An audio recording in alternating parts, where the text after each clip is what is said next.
Hello everyone, welcome to another episode of Stark Fishing. If you haven't done so already, please be sure to hit the subscribe button to support the channel and get future content when it's available.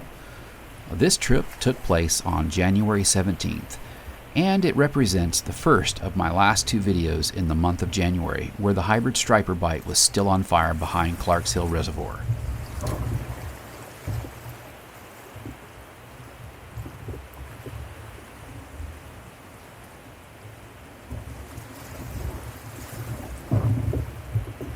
Whoa, did you see that bump?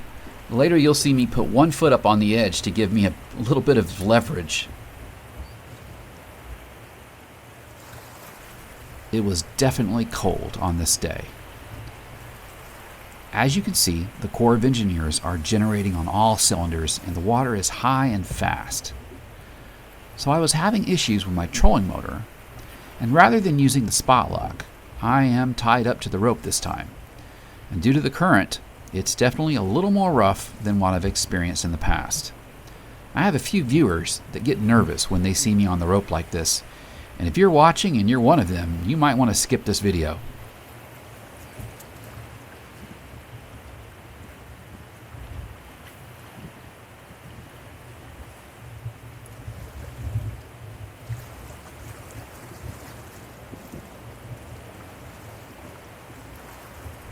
And there's a fish. If you haven't already noticed, look down the rope and look at all the seagulls that are currently working. Now in the past, I thought this was a dead giveaway for feeding fish, but the bird activity will actually keep up over the next 3 to 4 weeks. But the bite will come to a screeching halt after my next video.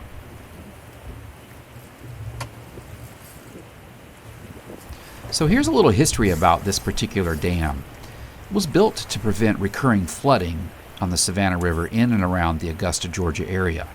In fact, during the Great Flood of 1908, hotels, department stores, newspapers, telegraph offices, and banks concentrated on the Broad Street area of Augusta, and other business areas between 6th and 10th Streets were all flooded. 6,000 people were left essentially homeless, without clothing or food. The floodwater covered 25 square miles, and the flood took 18 lives and destroyed property valued at more than $1.5 million. It took a while, but in 1944 Congress authorized the construction of Clark Hill Dam. That construction was actually completed in 1954. It only took them 10 years. An interesting note, originally the project was to be called Clarks Hill Dam, that is, with an S at the end. The S was omitted due to a clerical error in the original congressional authorization, and then the project became Clark Hill Dam. Later on, Senator Strom Thurmond requested that Clark Hill Dam be named Clarks Hill Dam, and then later in 1988, Clarks Hill Dam was congressionally renamed as J. Strom Thurmond Dam and Lake.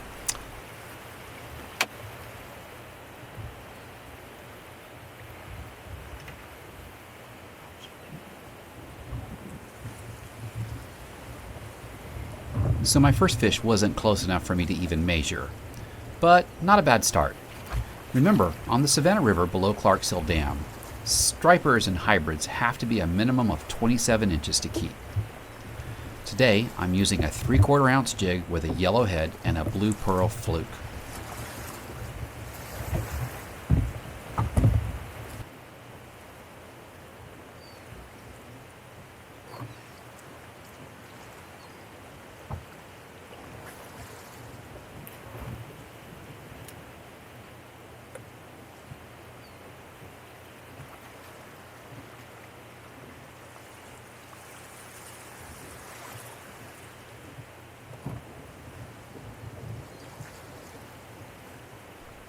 And there's my second fish. This one's a little bigger. Listen to that drag.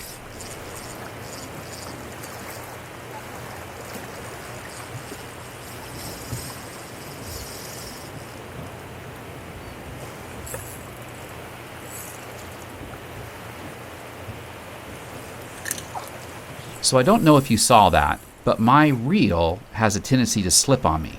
I need to get it worked on. But in this case, when I put pressure on the fish, the reel went backwards and smacked my fingers.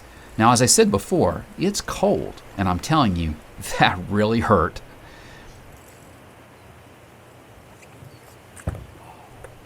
It just did it again.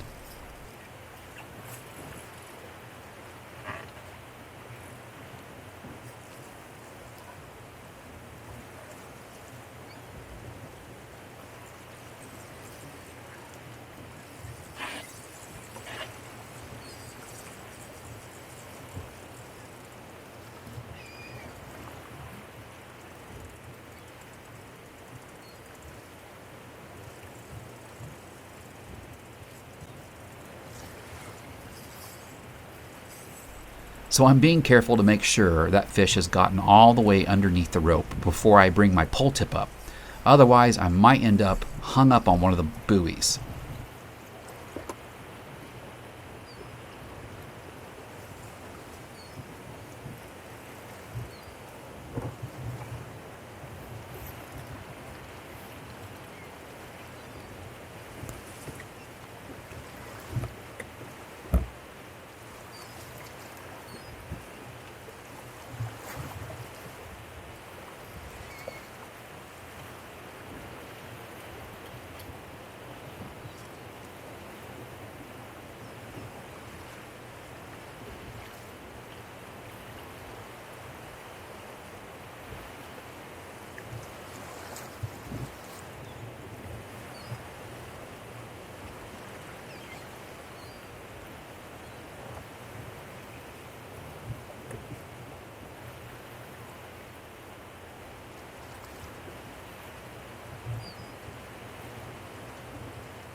So I realize I need to get a new net for these fish. The one I have is just not big enough. Of course, the current's not helping either.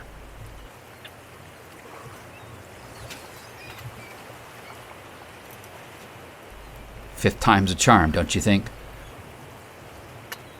Oh man, that was really hard to watch.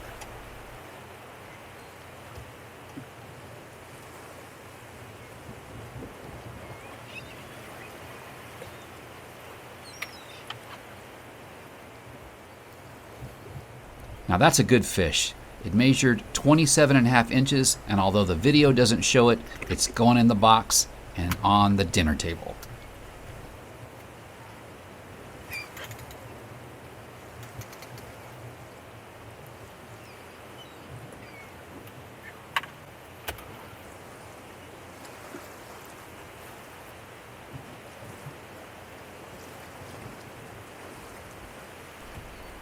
And here's my third fish.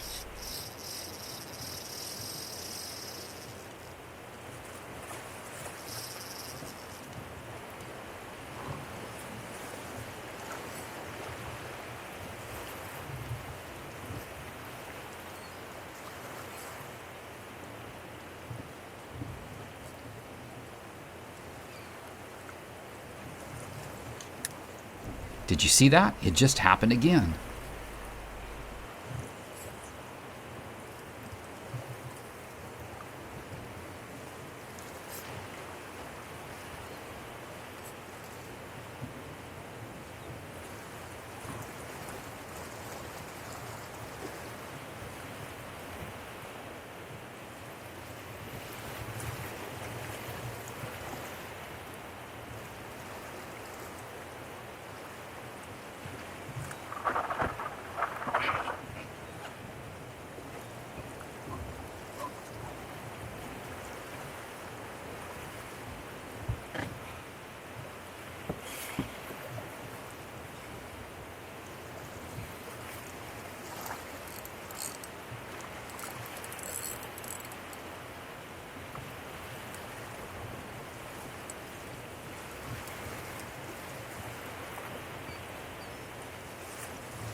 That is big, big pepper. Yep. Don't know if it's 1 second.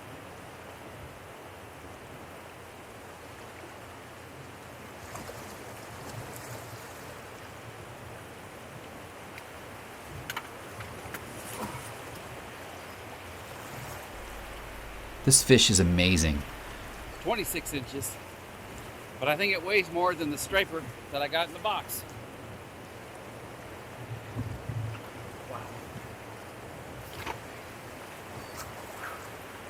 I really thought this fish was going to be my second keeper for the morning, which would have been a first. 2 is a limit for one person below the dam.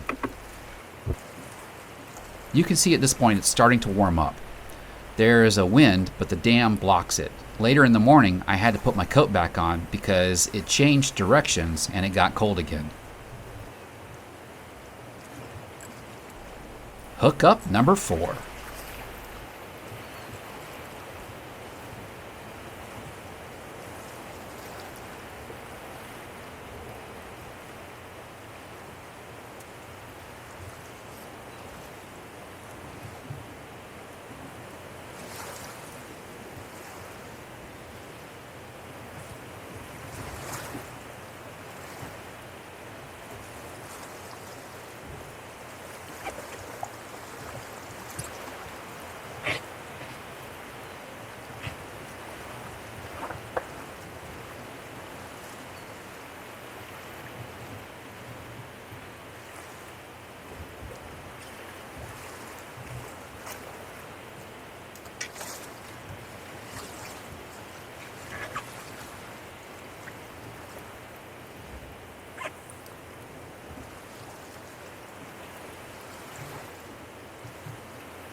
Definitely not as big as the last two, but man, they're just so much fun.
This one was hooked a little deep. You can see there's a little bit of blood. I hate that, but it wasn't legal size, and I had no choice but to throw it back.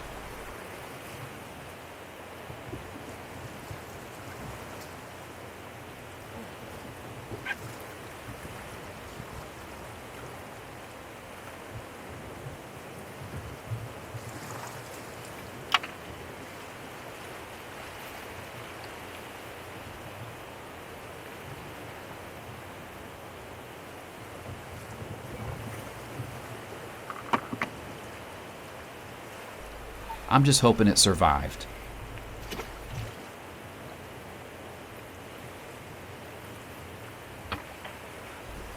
All right, let's try again.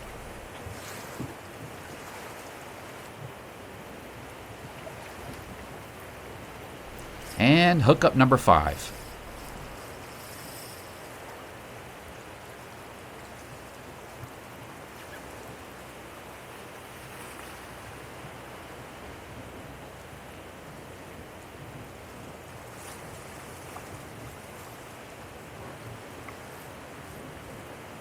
But alas, this one wasn't meant to be. I hope you all come back for next week's video. Kent and I are going to catch some big fish, but you're going to see why it's really important that you always wear your life jacket. Thanks for joining me. Don't forget to hit the subscribe button, and blessings on you all. And if you see me on the water, be sure to say hello.